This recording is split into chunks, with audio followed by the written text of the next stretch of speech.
making that transition from doing the open mics to now starting to book gigs that you're being paid as a Yes. professional comic. Well, any interesting kind of back deals trying to get yourself onto stage in certain places? Did the booking, did it come easy, or did you have to really fight for spots? You know, because I sucked, I wasn't working the great rooms that other comics were. I did a lot of bad one-nighters. I did a lot of driving to, 8 hours to Ohio to do a bad bar, to wake up the next day and drive 8 hours to Virginia, then drive back to Springfield, Illinois, and that's all within 3 days here. And, I thought it was in show business. And, it wasn't. It was crappy bars that had comedy night. And, I was probably making $150 to do, a half-hour set. And it probably cost me that much money in gas to get there and wear and tear on my car. So, I was not, I paid dues in those days. I mean, I wasn't, some guys got lucky and Zanies booked them for months at a time. And I was never one of those guys. Yeah. But back dealings, no, there was a club called KJ Riddles on the south side, which was about a mile from where I grew up, that he offered to make me an exclusive comic, and he would give me, 6 dates a year if I didn't work at a competing club. Okay. And I did that, and that was a mistake. It's probably I couldn't even right now on the spot think of any mistakes I've made other than being a drunk and stupid and forgetting who I was. But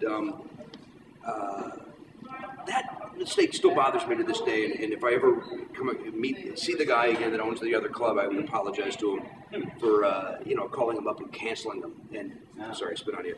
And saying, hey, I'm not going to work your club anymore because I've been offered 6 to 8 dates at that club, and I just remember the silence on the phone of, but I supported you and booked you, and now that you're getting good, you're gonna not work for me, and I wish I wouldn't have done.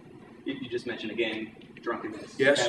That kind of go hand in hand with just life on the road. I think so. Yeah. I think so, and I think it's a matter of how one handles it. I did not handle it well. I would drink until they told me to leave the club, and not in a mean way. They weren't going, you got to get out of here because you're being an a-hole. It was, hey, we're closing up. And then, okay. And then you go back to the hotel and you drink it off, and then you show back up the next day. You'd have lunch at some point, and then you'd go back the next day and start the whole, for me anyway, I'd start the whole thing over. And it was just a matter of being lonely and bored and, drinking to fill the time. I mean, obviously hanging out with the other comedians was fun too, but there was many nights where I wasn't doing that. I would, sit at the hotel lounge and just like a barfly loser, and just nauseating me. Get hammered and feel sorry for myself and wonder, why am I not more successful, or why am I here? It's a depressing. It is. Yeah. It is. So, but you said you haven't been drinking since 90. So no, 1999. 99. July 18 of 99. Okay. So kind of about halfway through career so far. Yeah, I don't know. I don't think I became a drunk until maybe 93. And drunk's a strong word. I wasn't drinking. I was only drinking on the road or on Monday nights with these two idiots. You weren't just checking yourself in. No. Yeah. And it wasn't. I was never drinking at home. It was never any of that. It was just. When you're out. Circumstantial. And so how's it changed? Well, how much are you on the road nowadays? Now that I work for Conan, I've been on the road. It's my 4th week in 7 months, so not that much. So, but before that was maybe between 20 and 26 weeks a year. Was it kind of difficult to make the decision to not drink anymore and then to be at the place where you would normally? It was an easy decision because my life would not be what it is today. I had to get out of there right away. Like after my shows, I'd basically run out of there and go to a movie. And I miss some of that. I miss that camaraderie. Yeah. I miss hanging out at the clubs and being with other comics and laughing and joking. And,